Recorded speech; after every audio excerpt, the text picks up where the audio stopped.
नमस्कार, स्वागत है आपका आर्या न्यूज में। मैं हूं आपके साथ सुमन पाल।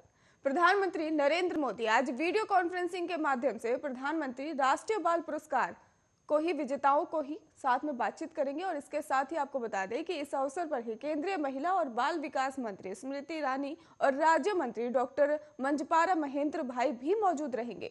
और कार्यक्रम सुबह 11:30 बजे शुरू होगा और PMRBPP के हर पुरस्कार विजेता को ही 1 पदक और 1 लाख रुपए का नगद पुरस्कार और प्रमाण पत्र दिया जाएगा। और ये राष्ट्रीय आपको बता दें कि पुरस्कार जो होगा वो भवन में ही एक समारोह में ही राष्ट्रपति द्वारा प्रदान किए जाते हैं। और इसी को लेकर ही प्रधानमंत्री हर साल इन पुरस्कार विजेताओं के साथ ही बातचीत भी करते हैं। PMRBP के ही पुरस्कार विजेता हर साल गणतंत्र दिवस परेड में भी हिस्सा लेते हैं।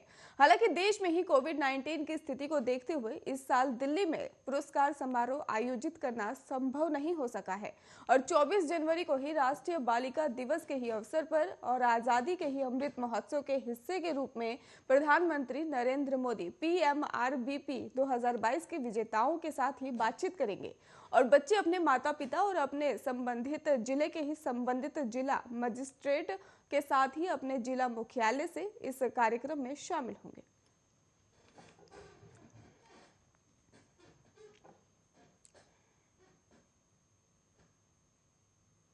दिल्ली के मुख्यमंत्री अरविंद केजरीवाल ने एक बार फिर से केंद्र सरकार पर जमकर निशाना साधा है। उन्होंने हमें सूत्रों के मुताबिक ये जानकारी मिली है कहा है।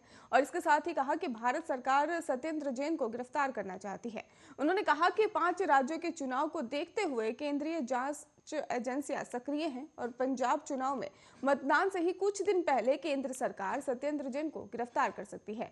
उन्होंने कहा कि सरकार ईडी के साथ साथ जो भी एजेंसियों में है और उन्हें भेजे, हम उनका स्वागत करेंगे। और पंजाब में चुनाव व्यवस्था के बीच ही दिल्ली लौटे अरविंद केजरीवाल ने ही डिजिटल प्रेस वार्ता कर ये बातें कही हैं। आपको बता दें कि उन्होंने कहा कि क्या करेगी केंद्र सरकार, पहले भी 2 बार सरकार रेड करवा चुकी है और हमें उसका कोई डर नहीं है।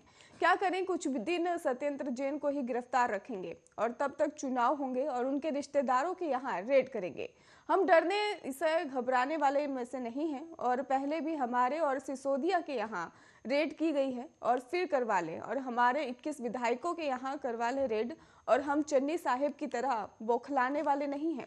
चन्नी साहिब के रिश्तेदारों के यहाँ ईडी के लोग गए थे, नोटों की गड्डी मिल रही थी। चन्नी जी पूरी तरह बौखलाए हुए हैं, लेकिन हमने कोई गलत काम नहीं किया है। एजेंसियां आएंगी तो हम उनका मुस्कुराकर स्वागत करेंगे। हमारे सभी के यहाँ एजेंसियां भेजिए और भगवंत मान जी के यहाँ एजेंसियां भेजिए। हम सभी का स्वागत करते हैं।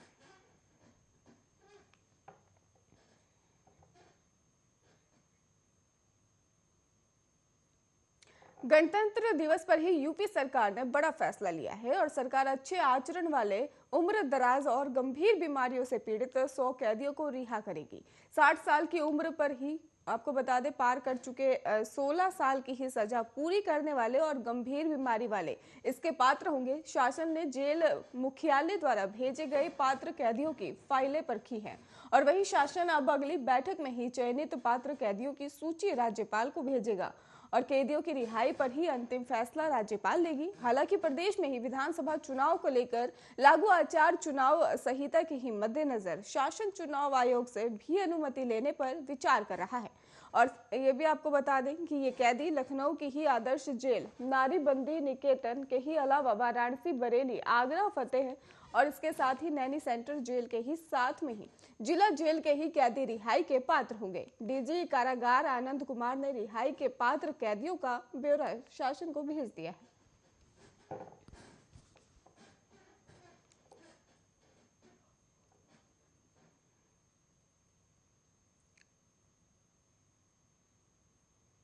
गायिका लता मंगेशकर कोरोना संक्रमित होने के बाद से ही अस्पताल में भर्ती हैं और मुंबई के ही ब्रीच कैंडी अस्पताल में ही उनका इलाज चल रहा है। और डॉक्टर प्रतीत ने बताया है जानकारी देते हुए कि कल से ही गायिका की तबीयत में सुधार है और लेकिन उन्हें अभी आईसीयू में ही डॉक्टर्स की निगरानी में रखा गया है। उनके शीघ्र स्वस्थ होने के लिए प्रार्थना करें। अनुपम खेर ने ट्वीट कर गायिका के जल्द स्वस्थ होने की प्रार्थना की है। अभिनेता दिखते हैं और आदरणीय लता मंगेशकर जी हैं और इसके साथ ही जल्दी स्वस्थ होकर ही वापस अपने घर आइए।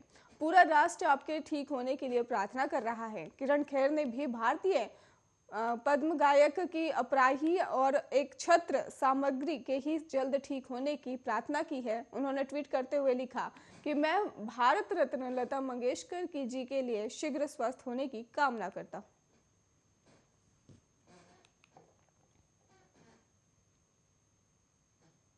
5 राज्यों में होने वाले विधानसभा चुनाव को लेकर ही चुनाव आयोग ने फिर से रैली और रोड शो पर ब्रेक लगा दिया है। चुनाव आयोग ने ही कोरोना के बढ़ते मामलों को देखते हुए 31 जनवरी तक रैली और रोड शो पर पाबंदी लगाई है। वहीं डोर टू डोर कैंपेन के लिए 10 लोगों की इजाजत दे दी गई है और पहले डोर टू डोर कैंपेन में 5 लोग ही कर सकते हैं। और इसके साथ ही वैसे इन पाबंदियों के बीच इस बार दलों को कुछ छूट भी दी गई है और घर घर जाकर प्रचार कर रही टीम में ही कार्यकर्ताओं की संख्या दोगुनी करने पर मुहर लगा दी गई है।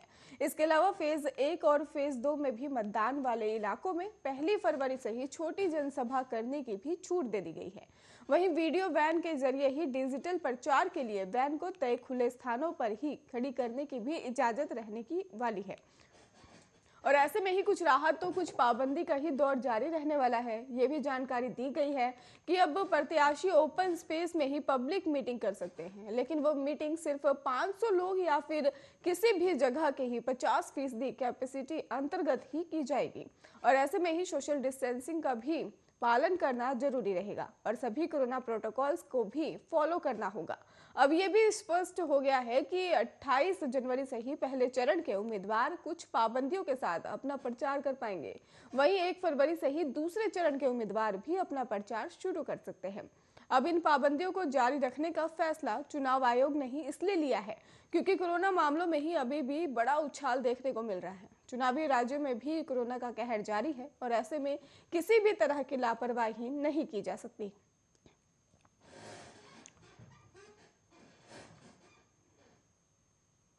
समाजवादी पार्टी से बीजेपी में शामिल हुई मुलायम सिंह यादव की छोटी बहू अपर्णा यादव ने बड़ा बयान दिया है। अपर्णा यादव ने कहा कि बीजेपी में ही राष्ट्रवाद की बात होती है जो मुझे बहुत प्रभावित करती है।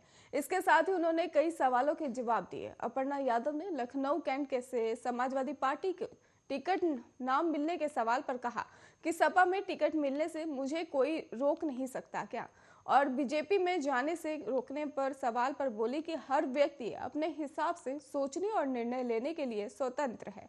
उन्होंने अपने ससुर मुलायम सिंह यादव को लेकर कहा कि उन्होंने मुझे बेहतर आशीर्वाद दिया है और ये पूछे जाने पर क्या उन्हें परिवार की याद नहीं आती। इस पर उन्होंने कहा कि क्यों याद नहीं आएगी। अपर्णा यादव ने कहा, इस डोर टू डोर अभियान के ही तहत मैं लोगों से बीजेपी को वोट करने की अपील करती हूँ। बीजेपी सरकार में माँ बहन और सभी सुरक्षित महसूस करते हैं और मैं लोगों से अपील करना चाहती हूँ कि एक बार फिर से ही बीजेपी सरकार बनाइए और 2022 में केसरिया लहराइए।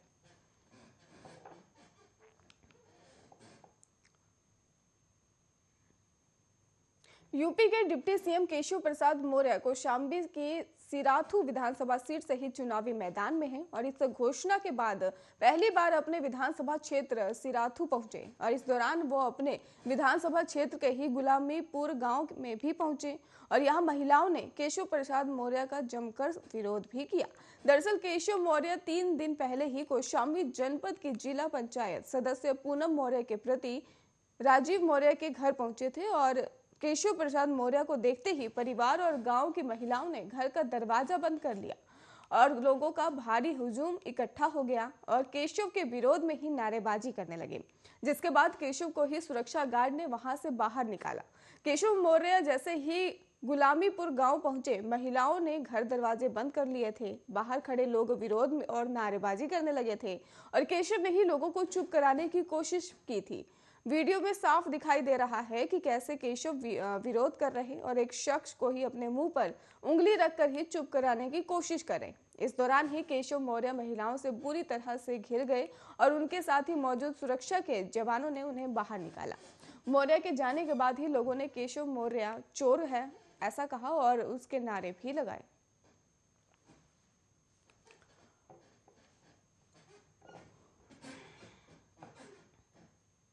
शिवपाल सिंह यादव इटावा के ही जसवंत नगर से ही समाजवादी पार्टी के टिकट पर चुनाव लड़ेंगे। और आपको बता दें कि सपा संस्थापक मुलायम सिंह यादव के ही छोटे भाई शिवपाल यादव जसवंत नगर सीट से ही 5 बार विधानसभा का चुनाव जीत चुके हैं, जबकि मुलायम सिंह यादव ने ही इस सीट से 7 बार जीत हासिल की है। और अब तक ये साफ नहीं हो पाया है कि समाजवादी पार्टी शिवपाल यादव की पार्टी के कितने सदस्य को टिकट देगी। शिवपाल सिंह यादव और अखिलेश यादव में ही 2017 के विधानसभा चुनाव के बाद मतभेद पैदा हो गए थे और इसके बाद अखिलेश यादव ने शिवपाल यादव को पार्टी से बाहर का रास्ता दिखा दिया था।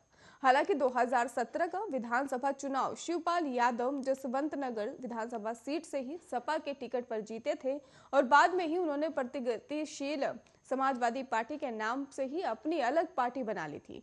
और पिछले साल शिवपाल यादव ने ही प्रदेश के अधिकांश इलाकों का दौरा किया, लेकिन बाद में वो समाजवादी पार्टी के साथ चुनावी समझौते की बात करने लगे।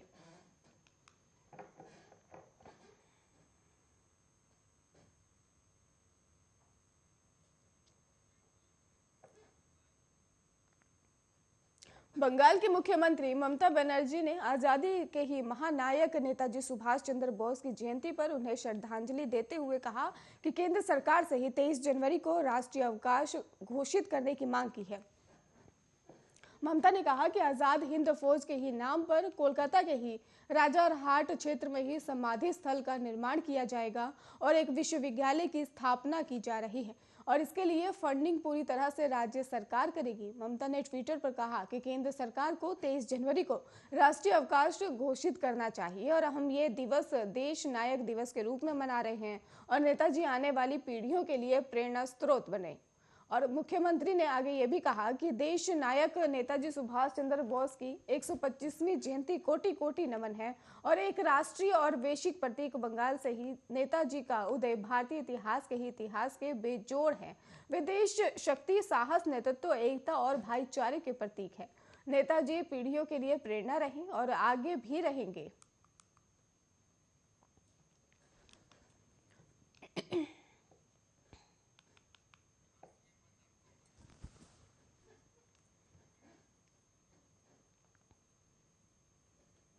राजनीति में कोई स्थायी दुश्मन या दोस्त नहीं होता है। ये बात आजकल पश्चिम उत्तर प्रदेश में देखने को मिल रहा है। सहारनपुर में कभी इमरान मसूद और धर्म सिंह सैनी को ही राजनीतिक प्रतिद्वंदी माना जाता था और अब राजनीति कुछ ऐसी बदली है कि दोनों नेता एक साथ नजर आ रहे हैं। सहारनपुर में कभी एक दूसरे के राजनीतिक प्रतिद्वंदी रहे कांग्रेस के ही पूर्व नेता इमरान मसूद और योगी आदित्यनाथ सरकार के ही पूर्व कैबिनेट मंत्री डॉक्टर धर्म सिंह सैनी एक साथ नजर आए हैं। धर्म सिंह सैनी पिछले दिनों ही बीजेपी छोड़कर सपा में शामिल हुए थे और समाजवादी पार्टी ने ही डॉक्टर धर्म सिंह सैनी को ही सहारनपुर की नक्कुड विधानसभा सीट से ही प्रत्याशी बनाया है। वो नकुड़ विधानसभा क्षेत्र से ही 2 बार इमरान मसूद को ही हरा चुके हैं, लेकिन बदलते राजनीतिक समीकरण अब एक दूसरे को ही एक साथ एक मंच पर लाने का काम कर रहे हैं। डॉक्टर धर्म सिंह सैनी शनिवार को ही इमरान मसूद के घर पहुंचे और उनसे मुलाकात की। दोनों नेताओं की घंटों बातचीत हुई है और इसके बाद ही इमरान मसूद ने सोशल मीडिया के माध्यम से अपना एक वीडियो जारी कर नक्कुड़ विधानसभा के ही लोगों से डॉक्टर धर्म सिंह सैनी को जिताने की अपील की है। और इसके साथ ही इमरान मसूद ने पिछले कुछ दिनों से ही चले आ रहे राजनीतिक घटनाक्रम को लेकर भी सफाई दी।